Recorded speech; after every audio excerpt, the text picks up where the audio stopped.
This is the second time I've recorded this. What's up, guys? It's Nick Webb here, and again, I apologise for the lack of videos after the promise of a weekly schedule. But since I've actually recorded that video, my life has become busier and busier, so I haven't been able to record. Well, I have recorded a couple of things, but one got accidentally deleted, and the other wasn't as good as I was hoping it would be, so I haven't shown it. Now, this video is going to be about a problem that, while may not affect me directly these days, is one that might do in the future. And the question can a band be too good to be signed by a label? Sorry, I'm just getting my bullet points up here. Uh, Now, as you know, it's always it's always been really, really hard to break into. And there are problems that you could have, even as a signed band, which could make your experience worse in the industry. Being the right band at the wrong time, having a genre with an unwilling fan base, simply not working hard enough, being screwed over by the system, or just plain sucking. And as I'll go on to talk about later, if none of those apply to you, then the question I was pondering is this: is it possible to be not signed, to be too good for record labels to approach you? Okay, let's start going through the points I mentioned why you may not make it in the industry. As then again, talking about bands who are signed to labels or otherwise. Right band, wrong time. I think this applies to sort of two bands in particular. Black Tide, a kind of power metal, thrash metal based band, who came around I think it was about 2010 and got massive acclaim for their live shows, and their debut album was thought of extremely highly. But perhaps they struggled. If anything, they struggled in terms of themselves that record, because they were part of they were part of the power metal niche, which has always been its niche. I reckon will always stay around, but it's a niche that isn't what it once was, and their power metal didn't didn't reach the same demographic as bands like Dragon Force or Sonata Artisia. Yes, that's how I pronounced it.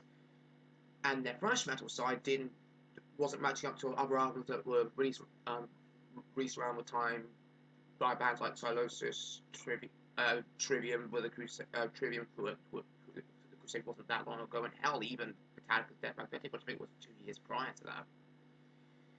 Yeah, and the other is the Black Keys, band I'm personally not a fan of,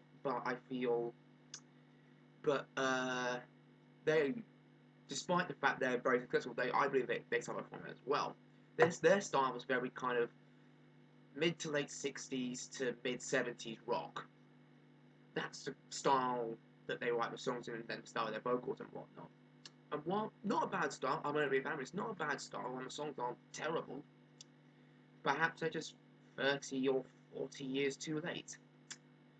The other problem is being a genre with an unwilling fan base, and I could point the finger for this problem directly at fans of within the genre of bands like Periphery and Tesseract and Hacktivist and the like. And I can point the finger directly at them, because unless your band is big, as in like Periphery playing in Brixton Academy with Meshuggah big, or Tesseract opening the main stage of Sonosphere this year big, it's very hard to get a gem band to go anywhere, for the simple reason that people just, particularly, well, in this case, a lot of gem fans are quite guilty of comparing every gem band to, well, Periphery, or the quote-unquote inventors of the genre Meshuggah in that sense. Excuse me. And because of that, they are less willing to go to see gem bands. Now, I've seen a few gem bands, not as many as I'd like. The ones I've seen have been pretty good, but the crowds have always been have been at points embarrassingly small, because it's not seen as a cool genre. It's basically something that they sorry, let me start again. It's basically because people don't see it as cool, they're unwilling to support it in the same way that fans of punk or punk or death metal would follow, or metalcore even, as much as I have more things to say about metalcore. Anyway, so yes, an unwilling fan base is a big issue, no matter how good you are. Other problems, simply not working hard enough. I believe that's simply self-explanatory in every walk of life. Being screwed over by a system. Now, there's a relatively old British metal band who I've known personally for a few years now called Pagan Altar. Very phenomenal metal band. Look up some of the songs on YouTube if you're inclined to that kind of new wave of British heavy metal with but slightly doomy in a sense. They were set in the late 70s to be part of the whole to join in right alongside right into the new wave of British metal. They were brewing up to be something massively big, but they went to America, basically had a deal signed, if I remember the story correctly. If anyone can correctly leave a comment in the comment section below. And they were on the verge of breaking in America, not just in it, and they just got entirely screwed over. So much so that the band didn't carry on for much longer after that. So much so, and they only sort of got back together releasing music in I believe it was 2006. So that shows how being screwed over by the system, no matter how good you are, can affect you. And the other one is just plain the other problem is just plain sucking. Now there's three different types of sucking in my opinion. First one, simply not being able to play or sing your songs properly. And now, if you're still learning how to play your instrument, that's fine. But if you're in a band who writes music and you still can't play your songs properly, or even to an even vaguely acceptable level while still putting on a show, then I don't see the point. Which incidentally is my problem with the 70s and 80s punk movements. But again, that's for another time. That's the only purely objective way of sucking if you cannot play your stuff. No matter how good the song is or whatever, if you can't play your stuff, that is objectively, I shall make a word suck worthy. Now the other two types are much more objective for very much the same reason. They are your songwriting ability and how your songs and your live performance. Our first one, songwriting ability. You're never going to get every single person in the history of the world to agree that a song is either the best thing to ever happen or the worst travesty to ever grace the ears of mankind. I mean, let's look at two songs here. Just any two songs. Well, one song any song I dislike. I reviewed my first proper video was a review of Periphery's latest release, so I'll take the final track off that, Pale Aura. That's a song I like. And that ridiculous Avril Lavigne track just come out, Hello Kitty, I believe it's called. Now, either sides of the industry, you're going to have people that say both are, oh my god, this is the best song I've ever heard, I'm never going to hear anything like this again. And you're going to have people that's like, God, why did I put my ears through this? It feels like my ears are going to come off and bleed or whatever. You're never going to get people to entirely agree on what's a good song and what's a bad song. And in the same way with a live performance, you could go and see a band or a singer or a jazz trio or something and say, oh my god, that was the best thing I've ever seen. I don't think I'm ever going to experience anything like that again in my lifetime. Or you could have exactly the same person stand 10 feet away from you going, in any of those going, yawn, why did I bother, should have stayed in bed, this is boring, and my ears are bleeding. You see, there's no way to be truly objective about how good someone's live performances or how good their songs are. There's no way to be truly objective about that.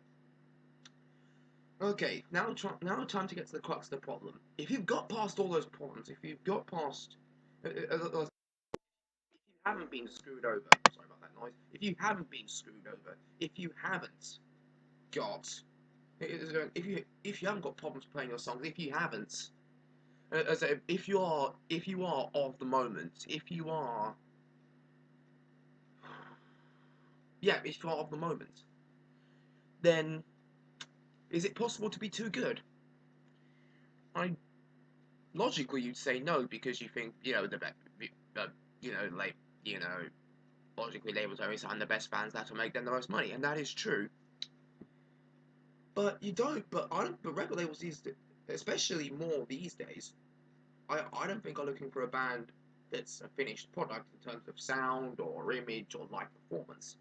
They want a band they can take, they can take and mold in the image that they want that make them the most money. Now, as we know, that's nothing new. But that just makes things harder for bands who are doing things themselves, doing everything themselves, managing themselves, recording and mixing and mastering themselves, booking all their shows, doing all their radio plugging themselves, stuff like that. It's making it harder for them to strike out on their own and sort of show up one day, maybe in a label meeting with everything there, because that's not what labels want anymore. That's not to say it can't be beaten, and I don't think it can't be beaten in my opinion. So, sorry about that. There are 3 particular bands that I know, are friends with, have even have played gigs with, or in 2 cases have done performances with, that I think can beat this problem regardless of everything I've just said. It seems like I've just gone on. I'm going to go on like a long-winded plug of these guys, but I'll just mention their names. I'll mention their names. Kent rap punk based band Benzocane. London alternative indie band Horror House, and London alt rock band Blank Fiction. All dear friends, all bands who put on fantastic live shows, like really good music, have a really solid image, and I think if anyone doesn't pick any of those 3 bands up, you're absolutely missing out. Quick note on Blank Fiction: they've got music coming out in mid-June because they're going to go into studio to record some songs. And I'll post a link to her social media stuff, and I'll post links to Benzocane and Horror House in the description as well. Right, that's me. Right, that's me done. I apologise if I spoke really quickly just then. I will hopefully be able to continue recording more videos, and hopefully this won't be the last time I see you for a while. So, Nick Webb signing off. Take care.